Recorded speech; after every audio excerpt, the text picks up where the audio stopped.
இலக்கியவெளி நடத்தும் 46வது ஆய்வு மாநாடு அந்தனி ஜீவாவின் பன்முக ஆளுமை என்ற பொருண்மையின் கீழ் நடைபெற்றுக் கொண்டிருக்கும் இந்த ஆய்வரங்கில் ஏற்பாடு செய்த இலக்கியவெளி அமைப்பு குழுவுக்கும் இங்கு ஆய்வு கட்டுரைகளை சமர்ப்பித்திருக்கின்ற கவிஞர் சோனா முரளிதரன் மற்றும் கலாநிதி MM ஜெய்சீலன் சார் பேராதனை பல்கலைக்கழகம் மற்றும் ஆய்வாளர் ரமேஷ் மற்றும் ஆசிரியர் ஆய்வாளர் தவச்செல்வன் சார் ஆகிய அனைவருக்கும் நிகழ்ச்சியை ஒழுங்கு நடத்தி கொண்டிருக்கக்கூடிய இணைப்பாளருக்கும் இந்நேரத்தில் வணக்கங்களை தெரிவித்துக் கொள்கிறேன்.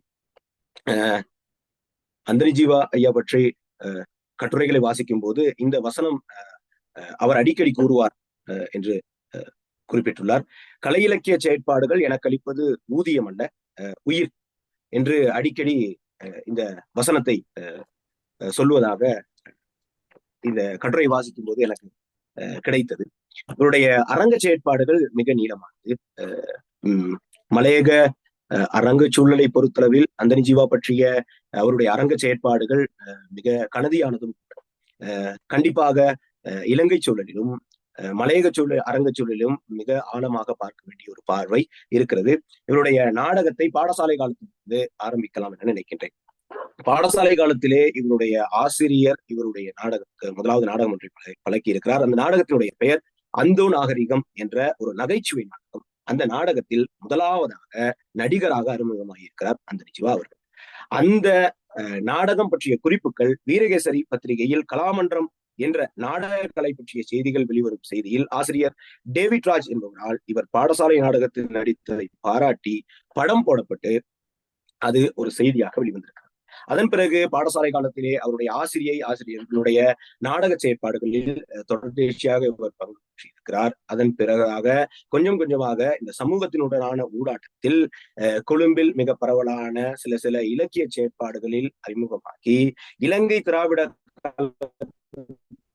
பொதுச் செயலாளராக அப்போது இலங்கையில் இருந்த இலங்கை வழியாக அந்த கலந்துரையாடலில் அவர் வழியாக கலைஞர் கலைதாசன் என்பவருடைய தொடர்பு கிடைக்கிறது. இதன் வழியாக கொழும்பு நாடக கலைஞர்கள் பற்றிய தொடர்பு இவருக்கு பரவலாகிறது. அந்த வழியாக கிடைத்த மிக முக்கியமான ஒரு நாடக தொடர்பாக நடிகவேல் லடிஸ் வீரமணியினுடைய மிக முக்கியமான ஒரு தொடர்பு கிடைக்கும். இந்த திராவிட முன்னேற்ற கழக தோழர்களுடனான இந்த உரையாடல், சமூகம் பற்றிய உரையாடல், இலக்கிய கலைவெளிகளுடையதான உறவாடலோடு தொடர்ந்து வளர்ந்து கட்சிகளுக்கு இடையிலான உறவாடல் தொடர்ந்து வளர்ந்து செல்கிறார் அந்தனி ஜீவா. அந்த தொடர்பினூடாக இவர் அதிகமாக சிங்கள நாடகங்களை பார்ப்பதற்கான சந்தர்ப்பம் கிடைக்கிறது. அப்படி இவர் பார்த்த மிக முக்கியமான நாடகமாக நிதி கும்பா என்ற ஒரு சிங்கள நாடகத்தை பார்க்கிறார். இந்த நாடகத்தை பார்த்து நாடகம் மீதான ஈர்ப்பு இன்னும் அதிகமாகிறது. அதன் வழியாக பின்பு சிலோன் தியேட்டர் என்று கொழும்பில் இருக்கக்கூடிய சிலோன் தியேட்டரில் அதிகமான நாடகங்களை பார்க்கின்ற வாய்ப்பு ஏற்படுத்தி கொண்டு அதிகமான சிங்கள நாடகங்களை பார்க்கின்றார். அதன் வழியாக அதிகமான சிங்கள நாடக கலைஞர்களுடனான தமிழ் நாடக கலைஞர்களுடனான அறிமுகம் இவருக்கு பரவலாக கிடைக்கும். இதன் பின்பு இந்த நாடக செயற்பாடுகள், நாடக ஒத்திகைகள், நாடக பயணங்கள் வழியாக மஞ்சள் குங்குமம் என்ற திரைப்படத்தினுடைய தொடர்பும் அதில் சில காட்சிகளுக்கு வசனமும் எழுதியிருக்கிறார். இந்த தொடர்பு வழியாக கிடைத்த நாடக அனுபவம், சில திரைப்படங்கள் வழியாக அனுபவம், ஒத்திகைகள், இதன் வழியாக கிடைத்த அரங்க பயணத்தில் முதலில் இவர் எழுதிய நாடகம் முள்ளில் ரோஜா 1970ஆம் ஆண்டு 8ஆம் மாதம் 23ஆம் தேதி லும்பினி அரங்கில் கொழும்பில் மேடை ஏறியது. இந்த நாடகத்துக்கு சிறப்பு அதிதியாக அப்போது தபால் அமைச்சராக இருந்த செல்லையா குமாரசூரியர் என்பவர் அழைக்கப்பட்டிருந்தார். அவருக்கு முன்பதாக இந்த நாடகம் மேடையேற்றப்பட்டதாகவும் அதன் வழியாக மிகப்பெரிய ஒரு அங்கீகாரம் கிடைத்ததாகவும் அந்தனி ஜீவா குறிப்பிட்டிருக்கிறார். இந்த நாடகத்தினுடைய கதைக்குறை என்னவாக இருக்கு என்றால், ஓர் எழுத்தாளர் பற்றிய பிரச்சனையை கருவாக கொண்டு புதிய உத்திமுறைகளை இவர் கையாண்டு நாடகத்தை மேடையேற்றிருக்கிறார். இந்த புதிய உத்திமுறைகளுக்கு அடிப்படையாக அமைந்தது குறிப்பாக சிங்கள நாடக கலைஞர்களான தயானந்த குணவர்த்தன அவர்களுடனான இணைந்த நாடக பயிற்சி. அதன் பிறகு இந்த நாடகத்துக்கு பிறகு லிட்டில் ஸ்டேஜ் என்ற ஒரு அரங்கை உருவாக்கி நாடக செயற்பாடுகளுக்குள் தீவிரமாக இறங்கியிருக்கிறார். குறிப்பாக இவருடைய நாடக செயற்பாடுக்கு 2 மிக முக்கியமான சிங்கள நாடக கலைஞர்களுடனான தொடர்பை வலியுறுத்தி குறிப்பிட்டிருக்கிறார். குறிப்பாக தயானந்த குணவர்த்தன, ஹென்றி ஜெயசேனா போன்ற மிக முக்கியமான நாடக கலைஞர்கள். இவர்கள் சிங்கள நாடக உலகில் பரவலாக மிக தீவிரமாக பேசப்படக்கூடிய அரங்க செயற்பாட்டாளர்கள். இவர்களுடனான அதிகமான ஒத்திகைகள் ஒத்திகைகளுடான நாடக பட்டறை, அதனோடு இணைந்த நாடக செயற்பாடு இவர்களுக்கு அந்தனி ஜீவா அவர்களுக்கு மிக தீவிரமான அரங்க செயற்பாட்டுக்கு தன்னை ஈர்த்து கொள்வதற்கும் செயற்படுவதற்கும் உந்துதலாக அமைந்திருக்கிறார். அதன் பிறகுதாக 3 பாத்திரங்களை கொண்ட ஒரு 2 நாடகங்களை பரீட்சாத்த நாடகமாக அவர் மேடையேற்றிருக்கிறார். அதில் ஒன்று 3 பாத்திரங்களை கொண்ட கவிதா என்ற நாடகம், பிறகு 4 பாத்திரங்களை கொண்ட பறவைகள் என்ற நாடகம். இந்த பறவைகள் என்ற நாடகம் 3 தடவைகள் மேடையேற்றம் கண்டிருக்கின்றன. இவருடைய நாடகங்களாக முள்ளில் ரோஜா, பறவைகள், தீர்ப்பு, கவிதா, அக்கினி பூக்கள், வீணை எழுகிறது, சாத்தான் வேதம் முதுகிறது, அலைகள், பறக்காத கழுகுகள், மகாகவி பாரதி, ஆறாரோ ஆரிவரோ, ஒன்று எங்கள் ஜாதியே என்ற மிக முக்கியமான நாடகங்களாக சொல்லப்படுகின்றன. இவற்றில் மேடை நாடகங்கள், வீதி நாடகங்கள், பரீட்சாத்த நாடகங்கள் என பல நாடக வகைகள் உள்ளடங்கியுள்ளன. இவருடைய இந்த அந்தனி ஜீவாவினுடைய நாடக செயற்பாடுகள் குறித்து டெய்லி நியூஸ் என்ற பத்திரிகையில், அந்தனி ஜீவா போன்றவர்களால் தமிழ் நாடக மேடை மறுமலர்ச்சி அடைய வேண்டும், ஏனென்றால் அவரின் முயற்சி முற்றிலும் உண்மையாக தெரிகிறது என்ற ஒரு செய்தி அங்கு டெய்லி நியூஸ் பத்திரிகையில் ஆங்கில செய்தியில் வந்திருக்கிறது. இது மிக முக்கியமான ஒன்று. தொடர்ந்து அக்கினி பூக்கள் நாடகம் பற்றி கூறும்போது, அதில் அந்த அக்கினி பூக்கள் நாடக பிரதியாக பதிப்பிக்கப்பட்டிருந்தது. அதில் ஒரு கட்டுரையை எழுதியிருக்கிறார் அந்தனி ஜீவா. அதில் இவ்வாறான ஒரு எழுத்து எழுதப்பட்டிருக்கிறது. படைப்பின் லட்சியம் சமுதாயத்தின் தேவையாக இருக்க வேண்டும். கலைஞன் மானுடம் படைக்கும் ஆத்மாவின் ராகமாக திகழ வேண்டும். இப்படியெல்லாம் என் இதய சிந்தனையில் அக்கினி பூக்கள் மலரில் கூறியுள்ளார் அந்தனி ஜீவா. இவரது அலைகள் நாடகத்துக்கு அரசு நாடக விழாவில் சிறந்த நடிகை, சிறந்த இசையமைப்புக்கான 2 விருதுகள் வழங்கப்பட்டது. அதன் பிறகு 2006ஆம் ஆண்டு மத்திய மாகாண சாகித்ய விழா அட்டன் நடந்த போது அக்கினி பூக்கள் நாடகத்துக்கு விருது வழங்கி கௌரவிக்கப்பட்டது. இதில் மிக முக்கியமான ஒரு விடயம் என்றால், இவருடைய அக்கினி பூக்கள் நாடகம் 1973 மற்றும் தங்கப்பதக்கம் 1974, 1974 மீண்டும் எழுதப்பட்ட வீணை அழுகிறது என்ற நாடகங்கள் தணிக்கை சபையினால், பெரும்பாலும் இங்கு இருக்கின்றவர்களுக்கு தெரியும், குறிப்பாக நாடக பிரதிகள் அங்கீகரிக்கப்பட வேண்டும் என்றால் அது என்னுடைய நாடக அரங்க தணிக்கை சபை ஒன்று இருக்கிறது. அது திரைப்படம், இப்படி பல்வேறு துறைகளுக்கு இருக்கிறது. அப்போது இருந்த தணிக்கை சபையினால் இந்த நாடக பிரதிகள் மறுக்கப்பட்டிருக்கின்றன. இது மிக முக்கியமான ஒரு செய்தி.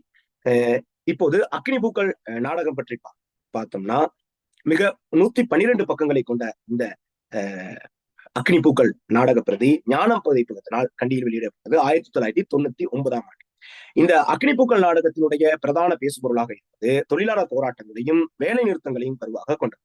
11 காட்சிகளை கொண்ட இந்த நாடகம் 10 ஆண்டுகளில் 16 தடவைகள் மேடையேற்றப்பட்டிருக்கின்றன. குறிப்பாக தென்னிலங்கையில் காலி போன்ற பிரதேசங்களில் இந்த நாடகம் மேடையேற்றப்பட்டிருக்கிறது. முதல் மேடையேற்றம் 1973 கொழும்பில் வையம்பிய அறையில் இந்த நாடகத்தை பார்க்க இந்த நாடகம் நடைபெற்றிருக்கிறது. இது நூலாக 1999ஆம் ஆண்டு வெளியிடப்பட்டிருக்கிறது. இதில் மிக முக்கியமான விடயம், இது சுவாரஸ்யமான விடயம், இந்த நாடகம் பதுளையில் இலங்கை தொழிலாளர் காங்கிரசினுடைய மாநாட்டில் மேடையேற்றப்பட்டிருக்கிறது.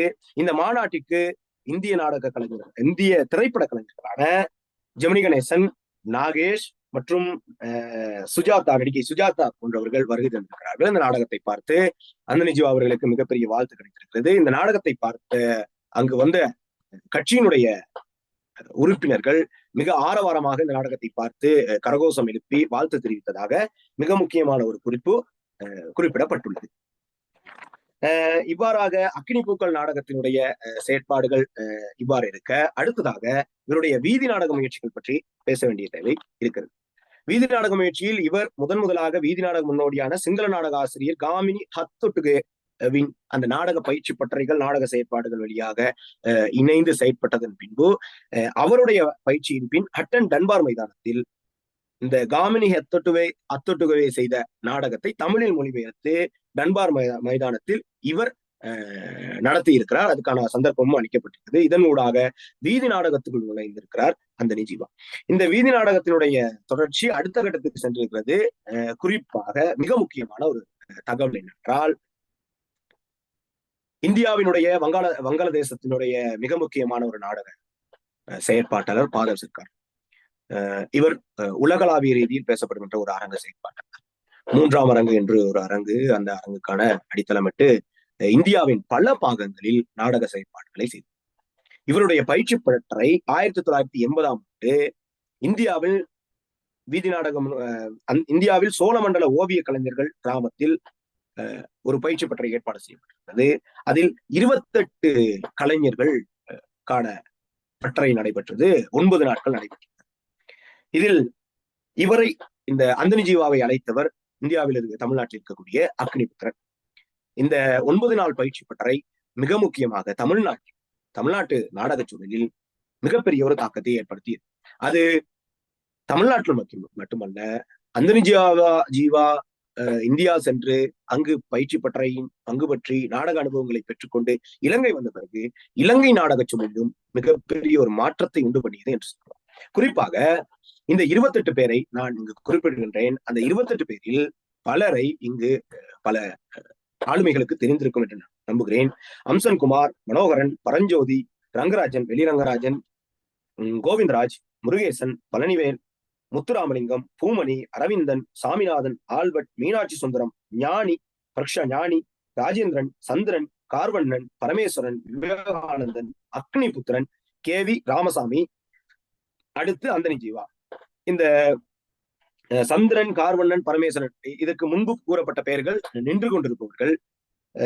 சந்திரன் அவர்களுக்கு பிறகு இருப்பவர்கள் அமர்ந்திருப்பவர்கள். இந்த அமர்ந்திருப்பவர்கள் வரிசையில் கேவி ராமசாமிக்கும் அந்தனி ஜீவாவுக்கும் இடையில் அமர்ந்திருப்பவர் பாதல் சர்க்கார். பாதல் சர்க்காரின் வலது பக்கம் கேவி ராமசாமி, இடது பக்கம் அந்தனி ஜீவா அமர்ந்திருக்கிறார்.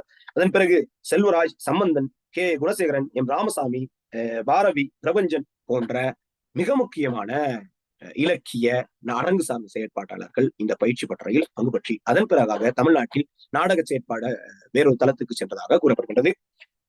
குறிப்பாக இந்த நாடக பயிற்சி பட்டறையின் பின் மிகப்பெரிய ஒரு மாற்றம் அந்தனி ஜீவா அவர்களுக்குள் இடம்பெற்றிருக்கிறது என்று குறிப்பிட வேண்டும். குறிப்பாக இந்த 9 நாள் பயிற்சி பட்டறையின் பின்பு இறுதி நாள் ஒவ்வொருவரும் 5 நிமிடம் நாடக ஆற்றுகையை அங்கு இருக்கின்றவர்களை வைத்துக் கொண்டு ஒரு கதையை உருவாக்கி 5 நிமிடம் நாடகத்தை தயாரிக்க வேண்டும். அவ்வாறு தயாரித்த ஒரு நாடகமே சாத்தான் வேதம் ஓதுகின்றது. இந்த நாடகத்தினுடைய பிரதான பேசுபொருளாக தேர்தல், வாக்குறுதி, மக்களை ஏமாற்றுவது சார்ந்த கதையை உடையது. அதே நாடகத்தை இலங்கை வந்ததும் இங்கு கொழும்பு கோட்டை மற்றும் வையம் மண்டபத்தில் நிகழ்த்தப்பட்டது. பின்னர் மலையகத்தோடு தொடர்புடைய இலக்கிய பணியை தொடர்ந்த இவர் இந்த கண்டி, கொட்டக்கலை, நுவரெலியா என பல இடங்களில் வீதி நாடக பாசறைகளையும் நடத்தியுள்ளார் என்பது குறிப்பிடத்தக்கது. கண்டி சனசமூக நிலைய அபிவிருத்தி ஏற்பாட்டில் வீதி நாடக பட்டறை நடத்தப்பட்டு வெளிச்சம் என்ற வீதி நாடக குழு நிறுவப்பட்டது. இந்த குழு உருவாக்கப்பட்டு பல கலைஞர்களை ஒன்றிணைத்து குறிப்பாக பல்கலைக்கழக மாணவர்களும் இதில் இணைந்து மிக நீண்ட நாட்களாக வீதி நாடக பட்டறைகள் நடைபெற்றன. இவற்றில் மிக முக்கியமாக தற்போதும் இருக்கின்ற மிக முக்கியமான வீதி நாடக கலைஞர் புசல்லாவ வாசுதேவன் அவர்களும் அக்காலத்தில் இணைந்து நாடகங்களை வெளியிட்டிருக்கிறார். இவரோடு இணைந்து நாடக செயற்பாடுகளில் ஈடுபட்டிருக்கிறார். குறிப்பாக அவரோடு இணைந்து எம் மகேஸ்வரன் அவரும் நாடக செயற்பாடுகளில் இருந்து வேலை செய்திருக்கிறார். இந்த நாடக குழுவுக்கு இந்தியாவிலிருந்து வருகை தந்த பிரலயன் மற்றும் கே ஏ குணசேகரன் ஆகிய இருவரும் நாடக பயிற்சிகளை வழங்கி புதிய புதிய நாடக முயற்சிகளில் ஈடுபட்டிருக்கின்றனர். இந்தியாவிலிருந்து வந்த அந்தனி ஜீவா அவர்கள் தொடர்ந்து மத்திய மாகாண கல்வி அமைச்சராக இருந்த திரு வி புத்திர சிகாமணி அவர்களுடைய நிதி உதவியோடு மலையகத்தினுடைய பல பகுதிகளில் நாடக பயிற்சி பட்டறைகளை மேடையேற்றிருக்கிறார். குறிப்பாக கண்டி சத்தியோதய மண்டபம், மாத்தலை இந்து மகா வித்தியாலயம், சிரிப்பாத கல்வியற் கல்லூரி, நுவரெலியாவில் பரிசுத்த திருத்துவ கல்லூரி, அது தற்போது நான் ஆசிரியராக கடமையாற்றி கொண்டிருக்கக்கூடிய கல்லூரி. இது எனக்கு மிக முக்கியமான ஒரு புதிய தகவல். அது மட்டுமல்லாமல் கந்தப்பளை மெதரிஸ் கல்லூரியிலும் நாடக பட்டறைகளை நடத்தி இருக்கின்றார். இது பரிசுத்த திருத்துவ மத்திய கல்லூரி நடைபெற்ற நாடக பயிற்சி பட்டறைகளில் மலையக குறிப்பாக எங்கள் ஊரை சேர்ந்த நுவரெலியாவை சேர்ந்த பல நாடக ஆளுமைகள் பயிற்சி பட்டறையில் பங்கு கொண்டிருக்கிறார்கள். அவர்களுக்கான பயிற்சி பட்டறைகளில் அதை தொடர்ந்து புசலாவிலும் நாடக பயிற்சி பட்டறை 3 நாள் பயிற்சி பட்டறை நடைபெற்றிருக்கிறது. குறிப்பாக ஐஎஸ்டி முத்துலிங்கம் ஐயா அவர்களோடு இணைந்து நிறைய அதிகமான நாடக பயிற்சி பட்டறைகளை நடத்தி இருக்கிறார். குறிப்பாக அட்டனில் நடந்த நாடக பயிற்சி பட்டறைக்கு இன்று அறிமுக உரையினை வழங்கியிருந்த கவிஞர் சுனா முரளிதரன் ஐயாவோடு இணைந்து அதிகமான நாடக பயிற்சி பட்டறைகளை மலையகத்தில் பல பாகங்களில் நடத்தி இருக்கிறார்கள். புதிய பல கலைஞர்களை உருவாக்கி இருக்கிறார்கள். பல நாடகங்களை மேடையேற்றி இருக்கிறார்கள். வீதி நாடக செயற்பாடுகளை மிக பரவலாக செய்திருக்கிறார்கள் என்ற தகவல் அதிகமாக கிடைத்தது. இந்த புசலாவில் நடைபெற்ற வீதி நாடக பயிற்சி பட்டறையில் கலந்து கொண்ட இரு நாடக செயற்பாட்டாளர்கள் தற்போது இயங்கிக் கொண்டிருக்கிறார்கள். அவர்களுடன் தொடர்பு கொண்ட போது அவர்கள் கூறிய விடயம், அந்தனி ஜீவா அவர்களுடைய நாடக பயிற்சி பட்டறையில் 2000ஆம் ஆண்டு பங்கு பற்றி இருக்கிறார்கள். அந்த பயிற்சி பட்டறைக்கு பிறகு அவர்கள் குறிப்பாக அவருடைய ஒரு கதையை உருவாக்குவது, கதையை முடிப்பது, கதையை மாற்றுவது, இவ்வாறான விடயங்களில் அதிகமான கருத்துக்களை கொண்டு உள்வாங்கி அவர்களுடைய நாடக போக்கை மாற்றிய அமைப்பதில் அந்தனி ஜீவாவினுடைய அந்த நாடக பட்டறை மிக முக்கியமான செல்வாக்கை கொண்டுள்ளது. அந்த பட்டறைக்கு பின்புதான் அந்த நாடகங்கள் எழுதுவதில், நாடக கதைகளை மாற்றுவதில், நாடகங்களை உருவாக்குவதில் அதிகமான புதிய யுத்திகளை கையாண்டதாகவும், அவர்களுடைய நாடக செயற்பாட்டுகளில் அதிகமான மாற்றங்களை கண்டதாகவும் நேரடியாக கருத்துரைகளை பகிர்ந்து கொண்டார். இவருடைய அடுத்த நாடகம் அடுத்து தொடர்ந்ததாக வீணை அழுகிறது மிக முக்கியமான ஒரு நாடகம். அது அரசியல்வாதிகளின் தலையீட்டால் அரசாங்கத்தினால் அந்த நாடகம் தடை செய்யப்பட்டது என்பது மிக முக்கியமான விடயம். இது ஒரு சமூக நாடகம். இந்த நாடகத்தினுடைய தலைப்பு வீணை எழுகிறது.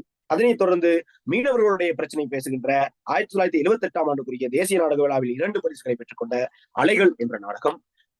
அதன் பிறகு மிக முக்கியமாக இலக்கிய இது நாடக ஆற்றுகை சார்ந்த ஒரு ஒரு பகுதிகளில் நகர்ந்து சென்றாலும் எழுத்துக்கள், நாடக எழுத்துக்கள் சார்ந்து மிக முக்கியமாக பார்க்க வேண்டிய தேவை இருக்கிறது. குறிப்பாக ஈழத்தில் தமிழ் நாடகம் என்ற நூல் மிக முக்கியமான ஒரு நூலாக பார்க்கப்படுகின்றது. இதன் முதல் பதிப்பு 1981ஆம் ஆண்டு வந்திருக்கிறது.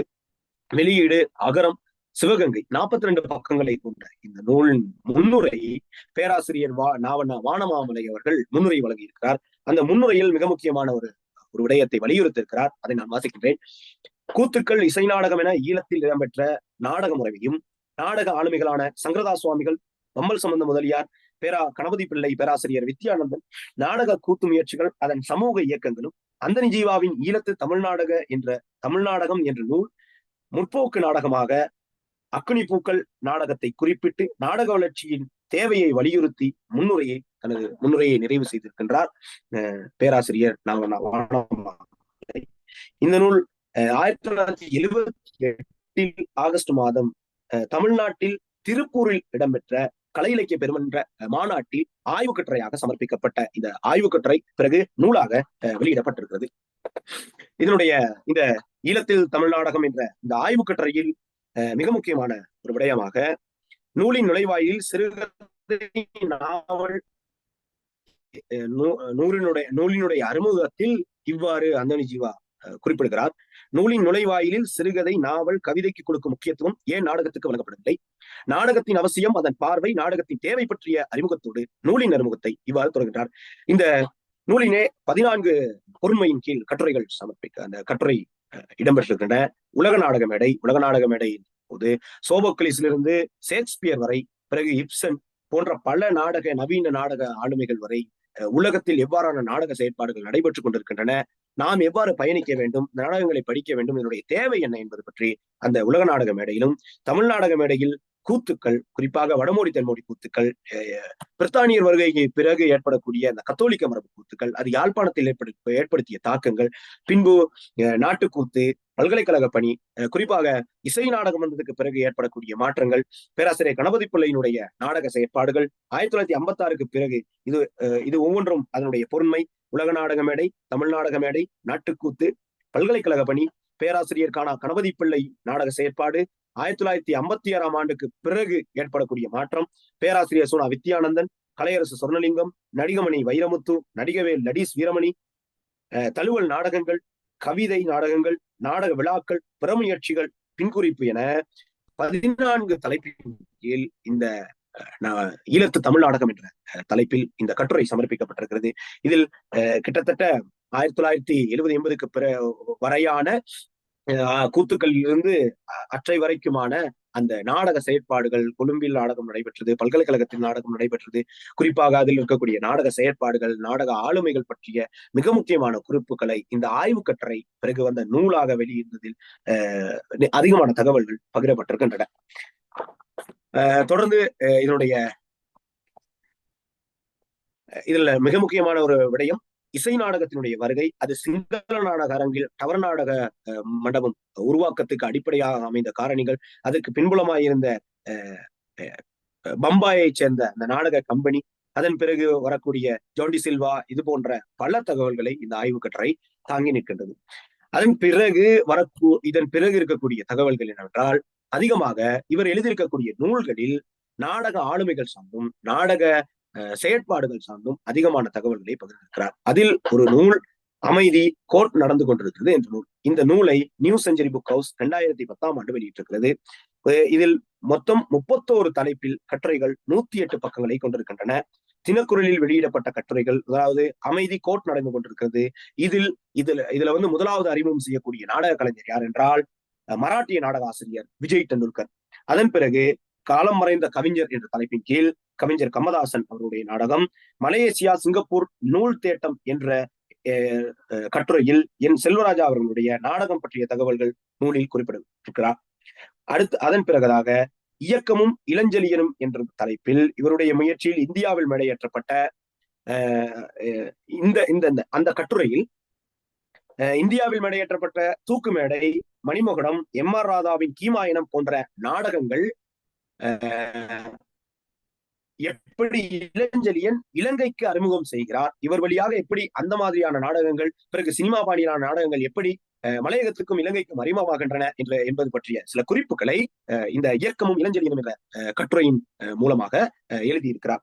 அதற்கு பிறகுதாக கலைஞனின் கதையல்ல நிஜம் என்ற தலைப்பின் கீழ் கலைஞர் கலைச்செல்வனின் நாடக செயற்பாடுகள் பற்றிய கட்டுரை. இது ஒரு கலைஞனின் கதை என்ற நூலை கொண்டு அமைந்த மிக முக்கியமான ஒரு கட்டுரை. பின்பதாக காற்று வெளியினிலே என்று ஒரு தலைப்பில் மிக முக்கியமான ஒரு பன்முக ஆளுமை, மேடை வானொலி நாடக செயற்பாட்டாளர்.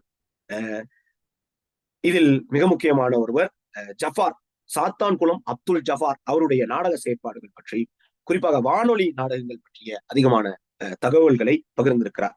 அதன் பின்பதாக ஆனாக்கா என்ற அறிவுலக மேதை என்ற தலைப்பின் கீழ் ஆனா கந்தசாமி அவர்களுடைய பன்முக ஆளுமை நாடக செயற்பாடு பற்றியும், இவருடைய மிக முக்கியமான நாடக நூல் மதமாற்றம் என்ற நாடக பற்றியும் சில குறிப்புகளை பகிர்ந்திருக்கிறார். அதற்கு பிறகு இசை நாடக மேதை என்று எம்.வி. கிருஷ்ணாழ்வார் பற்றிய அதிகமான தகவல்களை இங்கு பகிர்ந்திருக்கிறார். அதற்கு பிறகு அக்ரகாரத்து அதிசய பிறவி என்ற ஒரு தலைப்பின் கீழ் வரதராசன் ராமசுவாமி ஐயங்கார் அவருடைய நாடக செயற்பாடையும், குறிப்பாக அடுத்து காலத்தை வென்றவர் கலாநிதி கைலாசபதி என்ற கட்டுரையில் இளங்கீரனால் எழுதப்பட்ட மகாகவி பாரதி என்ற நாடகத்தை அந்தரிஜீவா அவர்கள் மேடையேற்றியுள்ளார் என்ற குறிப்பையும், அந்த பாரதி விழா நடைபெற்றிருக்கிறது, அதில் வந்து கலாநிதி கைலாசபதி அவர்களுடைய தலைமையின் கீழ் நடைபெற்றிருக்கிறது. அதில் வந்து இவருடைய நாடகம் ஒன்றை மேடையேற்றிருக்கிறார். அந்த நாடகத்தினுடைய தலைப்பு மகாகவி பாரதி. அதன் பிறகு வானொலி சுந்தா என்ற வி.என்.ஆ. சுந்தரலிங்கம் அவர்கள் பற்றிய ஒரு நாடகம், அவருடைய நடிப்பு, அவருடைய நாடக செயற்பாடு பற்றிய மிக முக்கியமான குறிப்புகளை பகிர்ந்திருக்கிறார். தொடர்ந்து ஆனந்தமே ஜீவனின் மகரந்தம் என்று 2002 வெளியிட்ட அவருடைய நூலில் நாடக செயற்பாட்டாளர் அமரர் கே பாலச்சந்திரன் பற்றி அவர் அறிமுகம் செய்கின்றார். இவர்களில் வித்தியாசமானவர்கள் என்று 2000 வெளியீட்டில் 30 ஆளுமைகளை அறிமுகம் செய்கின்றார். அந்த நூலில் அவர்களில் அரங்க செயற்பாட்டாளர்களாக Kalaiyarasu Sornalingam, Aana Kandasamy, Nadigavel, Nadees Veeramani, S Agasthiyar, M V. Gomes, Karthika Ganesar, Tamilovian, Poonthan Joseph, நாடகமேதை TKS என்று பல நாடக ஆளுமைகளை அறிமுகம் செய்கின்றார். அதற்கு பிறகு மிக முக்கியமான ஒரு நூலாக கண்டி மாவட்ட தமிழர்களின் வரலாற்று பதிவுகள் என்ற நூல். அந்த நூலில் கண்டி மாவட்டத்தில் இருக்கக்கூடிய நாட்டாரியல் செயற்பாடுகள், அதாவது நாடக, நாட்டார், கலைஞர், கலை முன்னோடிகள், கூத்துக்கள், கலை செயற்பாடுகள், அரங்க செயற்பாடுகள் பற்றிய ஒரு குறிப்பை நாட்டாரியல் கண்டி எனும் தலைப்பின் கீழ் ஒரு நாடக செயற்பாட்டு குறிப்புகளை எழுதியிருக்கிறார். அதன் பிறகு காந்தி நடேசையர் என்ற நூலில் நாடகம் பற்றிய ஒரே ஒரு விடயம் மட்டும் வருகிறது. குறிப்பாக இந்த இடத்தில் இலங்கை தோட்ட இந்திய தொழிலாளர் அந்தரப்பிழைப்பு நாடக பிரதியை நடேசையர் அவர்கள் வெளியிட்டார். அவருடைய வெளியீடுகள் என்ற தலைப்பின் கீழ் அந்த குறிப்பை வெளியிட்டிருக்கிறார்.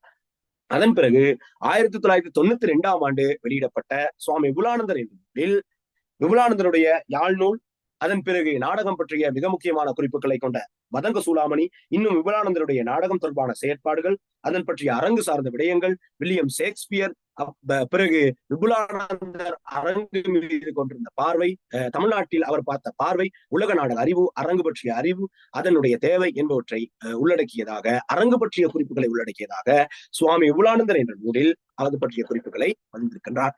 அதன் பிறகு நெஞ்சில் பதிந்த ஐரோப்பிய பயணம் என்ற நூல் 2005ஆம் ஆண்டு வெளிவந்திருக்கிறது. இதில் குறிப்பாக நாடகம் பற்றிய தகவல்களை இவர் தன்னுடைய அனுபவ பகிர்வினூடாக வெளியிட்டிருக்கிறார். குறிப்பாக லண்டனில் வில்லியம் ஷேக்ஸ்பியருடைய பயண குறிப்பு பற்றிய குறிப்புகள், பிறகு நடிகர் ரகுநாதனுடைய அரங்க முயற்சி, செயற்பாடுகள், அரங்கு குறிப்புகள் என்று பல நாடக கலைஞர்களுடைய சந்திப்பு, வில்லியம் ஷேக்ஸ்பியருடைய நூல்களை போய் பார்த்தது, ஆங்கில நூல்களை பெற்றுக்கொண்டது, பிறகு அவருடைய அரங்கு பற்றி பார்த்தது, அரங்க செயற்பாடுகள் பற்றி பார்த்தது, இது பற்றிய குறிப்புகளை நெஞ்சில் பதித்த ஐரோப்பிய பயணம் என்ற நூலில் சில குறிப்புகளை பயந்திருக்கிறார். அதன் பிறகுதாக பார்வையின் பதிவுகள் என்ற நூலில் சில நாடக செயற்பாடுகளை அறிமுகம் செய்கிறார். குறிப்பாக இசை நாடக மேதை, நாட்டுக்கூத்து கலாநிதி, வாலுனி சுந்தா, கலைஞனின் கதையல்ல நிஜம், காலத்தை வென்ற கலைஞர் போன்ற தலைப்பின் கீழ் பல நாடக ஆளுமைகளையும் அரங்க செயற்பாடுகளையும் வெளிக்காட்டியிருக்கிறார். இறுதியாக மலையகமும் இலக்கியம் என்ற நூலில் மலையகம் சார்ந்த அதிகமான நாடக செயற்பாடுகளை பகிர்ந்திருக்கிறார். இதில் மலையகமும் சிறுகதையும், மலையகமும் கவிதை, இது போன்ற பல தலைப்புகள் காணப்பட்டாலும் இதுல மலையகம் இலக்கியத்துல மலையகத்தினுடைய நாடக அரங்க செயற்பாடுகள் சார்ந்து மிக அவதானமான ஒரு பார்வையை கொண்டிருக்கிறார். குறிப்பாக மலையகத்தில் காணப்படக்கூடிய சடங்குகள், மலையகத்தில் காணப்படக்கூடிய கலைகள், அதனுடைய கூத்துக்கள், தப்படிக்கிறது, திராவிட முன்னேற்ற கழகத்தினுடைய நாடக செயற்பாடு, திராவிட முன்னேற்ற கழகத்தினுடைய அந்த நாடக முறைகள் மலையகத்தில் பல இடங்களில் மேடையேற்றப்பட்ட குறிப்புகள், சினிமா பாணியிலான நாடகங்கள் மலையகத்தில் மேடையேற்றப்பட்டது, மற்றும் இசை வாத்தியங்கள், தப்பு இசை கிட்டத்தட்ட 18 அடிகள் அடிக்கலாம் என, வரவு அடி, திருமண அடி, மரண அடி என்று பல அடிகள் காணப்படுவதாக சில குறிப்புகளை வைத்திருக்கிறார்.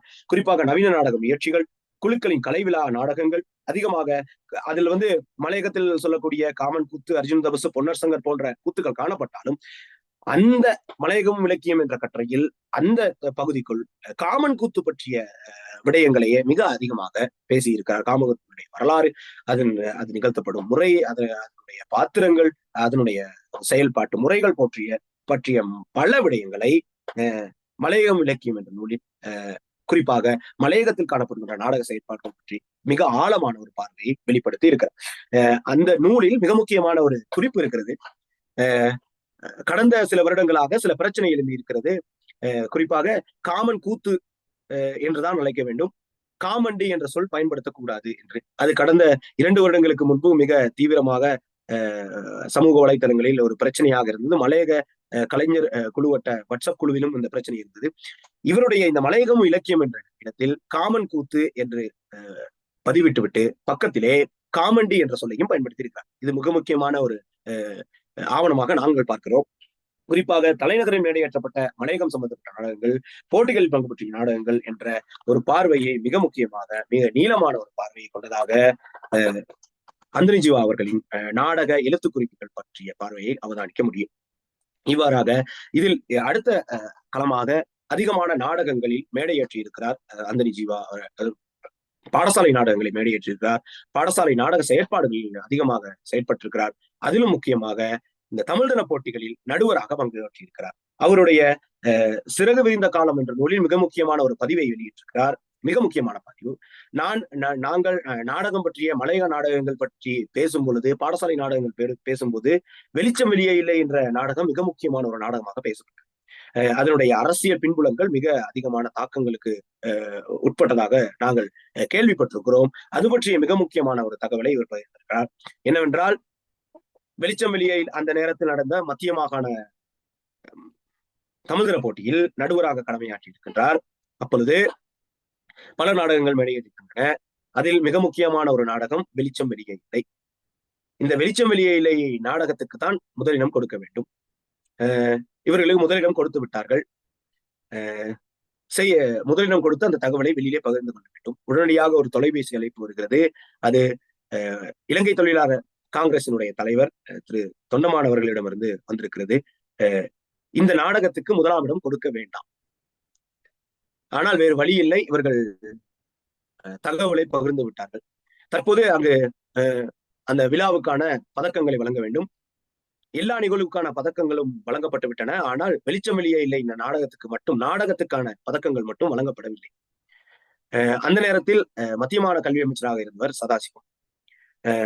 அப்போது ஏன் என்ன தகவல் என்று கேட்கும்போது, இது மலையகத்தில் உள்ள பிரச்சனைகளை அப்பட்டமாக பேசியதன் காரணமாக இந்த நாடகத்துக்கான பதக்கங்களை வழங்க வேண்டாம், சான்றிதழ்களை வழங்க வேண்டாம் என்று சொல்லி அந்த நாடகத்தை நெறியாள்கை செய்தவர் நிசாம் ஆசிரியர்.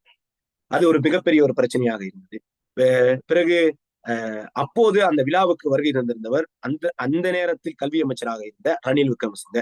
பிறகு அவரிடம் செல்ல முயற்சித்த போது முடியவில்லை. பிறகு தொண்டமான் இடம் கூறிய போது தொண்டமான் சதாசிவத்தை பார்த்து முறைத்து விட்டு சென்றதாகவும், பிறகு சதாசிவம் தாங்கள் தான் இந்த நாடகத்துக்கு இடம் சான்றிதழ்களை வழங்க வேண்டாம், இடங்களை கூற வேண்டாம் என்று கூறியதாகவும், அரசியல் சம்பந்தப்பட்ட அந்த தாக்கம் தங்களுடையதா என்று பதிவிட்டிருக்கிறார். அது பற்றிய தகவல்களை அந்தனி ஜீவா அவர்களே வெளிச்சம் என்ற கட்டுரையில் வெளியிட்டிருக்கிறார், பதிந்திருக்கிறார். அது மிக முக்கியமான ஒரு விடயம். பிறகு குறிப்பிட்ட சில நாட்களுக்கு பிறகு மீண்டும் கதைத்து பேசி அந்த பதக்கங்களை அந்த பாடசாலை மாணவர்களுக்கு வழங்கியிருக்கிறார்கள். பிறகு ரணில் விக்ரமசிங்கவுக்கு ஒரு பெட்டிஷன் கூட எழுதியதாக அவர் குறிப்பிட்டிருக்கிறார். அதே போன்று இன்னொரு சம்பவம், இது பற்றிய தகவல்களை தேடிக்கொண்டிருக்கும் போது இன்னொரு சம்பவம் கிடைத்தது. அதுதான் இதே மாதிரியான தமிழ் தின போட்டியில் இலங்கை தொழிலாளர் காங்கிரசினுடைய மிகப்பெரிய ஒரு தாக்கத்தின் காரணமாக 8 அடி குச்சி என்ற ஒரு நாடகம் முதலாம் இடம் பெற வேண்டும். அது மலையகம் பற்றிய பிரச்சனைகளை மிக தீவிரமாக அரசியல் பிரச்சனைகளை பேசியதார்கள். அதற்கு 3ஆம் இடம் வழங்கி இருக்கிறார்கள். இதற்கு காரணமும் இலங்கை தொழிலாளர் காங்கிரஸ் தான், அந்த தொண்டமானவர்களுடைய தாக்கம் தான் என்று கூறி இன்னொரு தகவலும் எனக்கு கிடைத்தது. அதற்கு நடுவராக கடமையாற்றியவரும் அந்தனி ஜீவா. பிறகு அந்த நாடகத்துக்கு 1ஆம் இடம் கொடுக்கப்பட முடியவில்லை, 3ஆம் இடம் தான் கிடைத்தது, என்னால் ஒன்றும் செய்ய முடியவில்லை என்று கூறி வெளியில் வந்து அந்த நாடகத்தை நெறியாள்கை செய்த நெறியாளரிடம் கூறி அழுதிருக்கிறார் அந்தனி ஜீவா. இவ்வாறாக நாடகத்தின் மீதும் நாடக செயற்பாடுகள் மீதும் பல இடங்களில் நேர்மையாக செயற்பட்ட பல சந்தர்ப்பங்களை பல இடங்களில் நாங்கள் காண முடிகிறது. இவ்வாறாக மிக தீவிரமாக மிக கனதியான இதில் எனக்கு இந்த தேடலின் போது மிக அதிசயமான ஒன்று, பதுளையில் இடம்பெற்ற இலங்கை தொழிலாளர் காங்கிரசினுடைய மாநாட்டில் அக்னிப்பூக்கள் நாடகம் மேடை ஏறி இருக்கிறது. பிறகு நடுவராக செயற்பட்ட காலங்களில் இவர் இலங்கை தொழிலாளர் காங்கிரசினுடைய தலைமையினுடைய தாக்கங்கள் காரணமாக சுதந்திரமாக நாடக செயற்பாடுகளை செய்ய முடியாமல் போனதும் மிக முக்கியமான ஒரு காரணம். பல முற்போக்கு இலக்கியங்கள், முற்போக்கு எழுத்தாளர்கள், முற்போக்கு சிந்தனைகள், இதனூடாக இடதுசாரிய நபர்கள் என பல ஆளுமைகளோடு தொடர்புடைய இவர் பல நாடக செயற்பாடுகளையும் செய்திருக்கிறார். இது இலங்கையினுடைய அரங்க வரலாற்றில் மிக முக்கியமான ஒரு பதிவாக நான் பதிந்து கொண்டு இந்த சந்தர்ப்பத்தை ஏற்படுத்தி தந்த இலக்கிய வெளிக்கும் இந்த சந்தர்ப்பத்தில் பேசுவதற்கு எனக்கு சந்தர்ப்பத்தை ஏற்படுத்தி தந்த பேராதனை பல்கலைக்கழகத்தினுடைய பேராசிரியர் எம்.எம். ஜெயசீலன் சார் அவர்களுக்கும் இந்த நேரத்திலே நன்றி பகிர்ந்து விடைபெறுகிறேன். நன்றி, வணக்கம்.